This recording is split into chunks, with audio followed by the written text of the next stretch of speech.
this is your SST class. Today we will continue our lesson number 3, ruling the countryside. Our next topic is how was indigo cultivated. अब हमने इस topic में ये read करना है कि Indigo को कैसे कल्टीवेट किया जाता था। इंडिगो को कल्टीवेट करने के दो मेथड होते थे, एक तो निज और एक रॉयल्टी। जब जो ज़मींदार हैं, जो लैंड के ओनर हैं, यानी कि जिनके पास अपनी ज़मीन होती है, निज का मतलब अपनी, यानी कि खुद की अपनी ज़मीन होती है, और उसके ऊपर जब जो किसान अपनी खुद की ज़मीन पर डायरेक्टली कंट्रोल, खुद का कंट्रोल से इंडिगो यानी कि नील का प्रोडक्शन करता है, तो उसे निज खेती निज कल्टीवेशन कहा जाता है। और जब वो किसी दूसरे से, ज़मींदार से इंडिगो के प्रोडक्शन के लिए ज़मीन को रेंट पे लेता है और फिर उसके ऊपर लेबर को हायर करके उस पर प्रोडक्शन करता है, तो इसे रॉयल्टी बोलते हैं, इसे रॉयल्ट कल्टीवेशन कहा जाता है। नेक्स्ट टॉपिक है अब हमारा द प्रॉब्लम विद निज कल्टीवेशन। अब जो निज कल्टीवेशन था उसके साथ क्या क्या प्रॉब्लम आई। जो सबसे बड़ी प्रॉब्लम तो ये आई निज कल्टीवेटर्स के पास कि जो प्रोडक्शन होता है, जो हमारे इंडिगो का प्रोडक्शन होता है वो वहाँ होता है, मैंने पहली वाली वीडियो में भी बताया था कि जो ज़मीन बहुत उपजाऊ होती है। अब सभी के सभी जो लोग थे उनके पास वही भूमि तो नहीं हो सकती थी कि जो बहुत उपजाऊ हो, इसलिए वो अपनी भूमि के ऊपर उस इंडिगो का प्रोडक्शन नहीं कर पाते थे। और दूसरी बड़ी समस्या ये थी कि जो ज़मीन बहुत उपजाऊ थी, जो कि नदी के किनारे या फिर जो पानी वाली जगह के साथ थी, वो ही ज़्यादा उपजाऊ थी और उस भूमि पर ज़्यादातर लोग अपना घर बना कर रहते थे, तो अब उनका घर हटाकर वहाँ पर कल्टीवेशन नहीं किया जा सकता था। दूसरी बड़ी समस्या ये थी। अब तीसरी समस्या ये थी कि जो इंडिगो के प्रोडक्शन के लिए जो फैक्ट्री के ओनर थे, वो जो किराए पे ज़मीन दी जाती थी वो बहुत ज़्यादा होता था, और वो उसे जो आम किसान है उसे पे नहीं कर सकता था, जिससे उनके बीच में कन्फ्लिक्ट पैदा हुआ और टेंशन हो गई। अब देखिए हमारे यहाँ पर एक और पॉइंट दिया हुआ है, जहाँ पे लिखा हुआ है ब्लू बॉक्स में स्लेव क्या होते हैं। स्लेव का मीनिंग होता है दास, a person who is owned by someone else the slave owner. A slave has no freedom and is compelled to work for the master. Slave वो होता है जैसे कि कोई एक व्यक्ति है, कोई अमीर व्यक्ति है और किसी गरीब व्यक्ति ने उससे कोई लोन या कुछ भी लिया हुआ है, उधार लिया हुआ है, और बदले में उसका हर वो काम जो वो चाहता है और वो उसका काम करता है, तो वो उसका स्लेव कहलाता है, और वो अपनी इच्छा अनुसार स्लेव कोई भी काम नहीं कर सकता। नेक्स्ट है अब हमारे पास निज cultivation on a large scale around required many flow and block. जो निज कल्टीवेशन के लिए बहुत बड़ी मात्रा में फ्लो यानी कि जो ज़मीन है जोतने के लिए चाहिए, और उसके लिए बैल भी चाहिए थे। 1 bigha of indigo cultivation required 2 fluff. 1 bigha के लिए 2 फ्लफ की ज़रूरत होती थी। This means that a planter with a 1000 bigha would need 2000 fluff. जो 1000 बीघा को जोतने के लिए 2000 फ्लफ की ज़रूरत होती थी। On the purchase and maintenance of fluff was a big problem, और जो ये एक बहुत बड़ी समस्या थी, और किसान इतने सारे बैलों का को नहीं खरीद सकता था। और दूसरी समस्या ये भी आ रही थी कि इसकी जगह पर अगर जब इंडिगो का प्रोडक्शन किया गया, तो उसकी जगह पे जो राइस की खेती नहीं कर पा रहे थे, जो उनके लिए बहुत ज़रूरी थी, क्योंकि खाना खाने के लिए तो उन्हें वहाँ की ज़्यादा आबादी तो चावल ही खाती थी, तो अगर उनके पास राइस ही नहीं होगा और वो चावल ही ग्रो नहीं कर पाएंगे तो वो क्या खाएंगे, ये भी उनके लिए बहुत बड़ी समस्या थी। अब नेक्स्ट टॉपिक है हमारे पास indigo on the land of riot. अब इंडिगो जो है रॉयट की लैंड पर अंडर द रॉयल्टी सिस्टम के अंदर, जब कभी कोई भी व्यक्ति है, कोई भी ज़मींदार है, अपनी ज़मीन को एग्रीमेंट पे देता है, तो उसके बदले में वो उनसे बहुत सारा इंटरेस्ट लेता है। तो यहाँ पे यही समस्या बहुत बड़ी थी। क्या थी ये?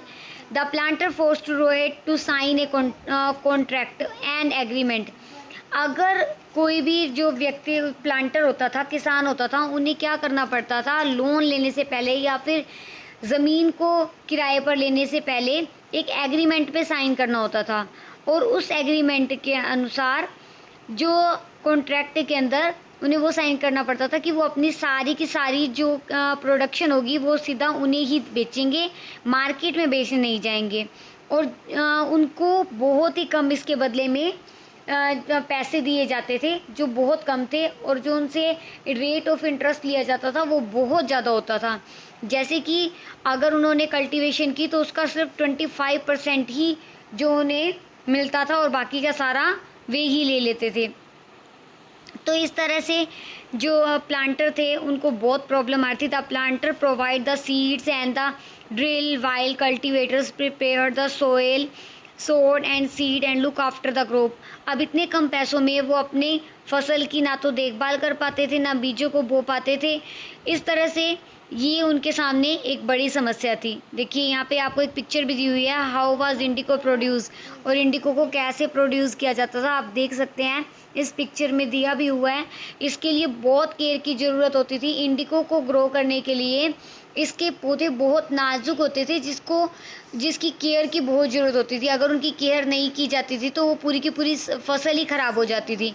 और अगर ऐसा होता था तो जो बीजों के ऊपर, जो कल्टीवेशन के ऊपर जितना भी पैसा लगाया जाता था वो भी सारा ख़त्म हो जाता था। मान लो कि एक व्यक्ति, एक किसान है, उसने अपनी ज़मीन को किराए पर दूसरे की ज़मीन को उधार पर लिया और उसके ऊपर उगाने के लिए कुछ भी उसके पास पैसे नहीं थे, तो उसने ज़मींदार से पैसे उधार लिए और उसके बदले में उसने एग्रीमेंट भी साइन कर दिए कि अगर वो सही पेमेंट नहीं दे पाएगा तो ये पूरी की पूरी ज़मीन भी उसके ज़मींदार की हो जाएगी। तो इस स्थिति में आकर जब उसकी अगर फसल ही ख़राब हो जाएगी तो वो कैसे इंडिको का प्रोडक्शन कर पाएगा और कैसे ज़मींदार के पैसे चुका पाएगा। यहाँ पर इस सारे टॉपिक में ये बताया गया है कि जब इंडिको का प्रोडक्शन करने के लिए ब्रिटिश सरकार जो है वो इंडियंस को बहुत ज़्यादा दबाव डाल रही थी, क्योंकि वो अपना प्रॉफिट देख रही थी। उसे ये लगता था कि भाई मुझे प्रॉफिट हो सके, हमें प्रॉफिट हो, हम ज़्यादा इनकम कमा सकें, और इसके लिए वो इंडियंस को कम पैसों में उनसे जो है इंडिको ग्रो करवा रही थी। और क्या कर रहे थे, अगर कोई भी, और एग्रीमेंट भी साइन करवा रही थी, अगर कोई उस एग्रीमेंट को नहीं साइन करता था तो ब्रिटिश सरकार क्या करती थी, उन्हें बहुत बुरी तरह से मारती पीटती थी। तो इस तरह से उनके ऊपर बहुत अन्याय और अत्याचार हो रहा था। एक तो उनको कम दामों पर क्या क्या अत्याचार हो रहा था, एक तो कम पैसों में उन्हें इंडिको का प्रोडक्शन करना पड़ रहा था, और दूसरी समस्या एक और मैं आपको बताती हूँ। जो इंडिको का जब प्रोडक्शन करते हैं ना तो उसके अंदर कुछ एक माइनस पॉइंट भी होते हैं।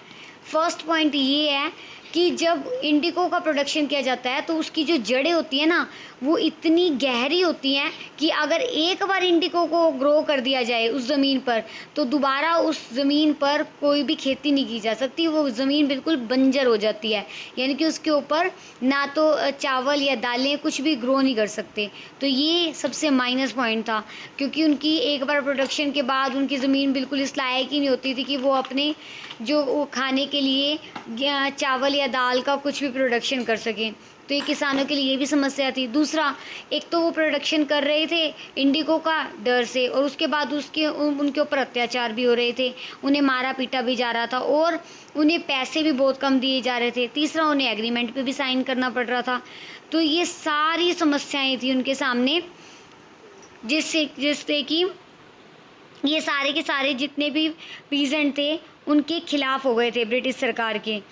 और when the crop was delivered to the planter, और जब ये वो पैसे नहीं दे पाते थे प्लांटर, जो एक रूल ये भी था कि अगर प्लांटर कोई भी इंडिको के ऊपर जो लोन उन्होंने लिया था और एग्रीमेंट साइन किया था और वो उसे नहीं दे पाते थे तो उनके ऊपर कंपाउंड इंटरेस्ट लग जाता था। कंपाउंड इंटरेस्ट समझते हो ना आप, यानी कि चक्रवृद्धि ब्याज। यानी कि मान लो कि आज मैंने 3,000 रुपये लोन पे लिए और उसके ऊपर 300 रुपीज़ टैक्स लग गया, जो हमारा इंटरेस्ट लग गया, तो अगली बार जो इंटरेस्ट लगेगा वो 3,300 पे लगेगा, ना कि 3,000 पे। इसलिए वो कंपाउंड इंटरेस्ट लगाते चले जाते थे इस तरह से। और जो इंडिको के जो पीजेंट थे वो कभी भी इस लोन को पे ही नहीं कर पाते थे और अपनी ज़मीन से हाथ धोना पड़ता था उन्हें। नेक्स्ट टॉपिक है हमारा the blue revolutions and after. नील की खेती का विद्रोह क्यों हुआ और उसका क्या कारण हुआ। इन मार्च 1859 thousands of growers in Bengal refused to grow indigo। 1800 1959 में वो हज़ारों जो किसान थे उन्होंने बंगाल के अंदर इंडिको को ना उगाने के लिए विद्रोह कर दिया था। और ये जो विद्रोह था अब सभी जगह पर फैलना शुरू हो गया था। क्यों हो गया था? अब ये इसके रीज़न तो मैंने आपको पहले ही बताए हैं।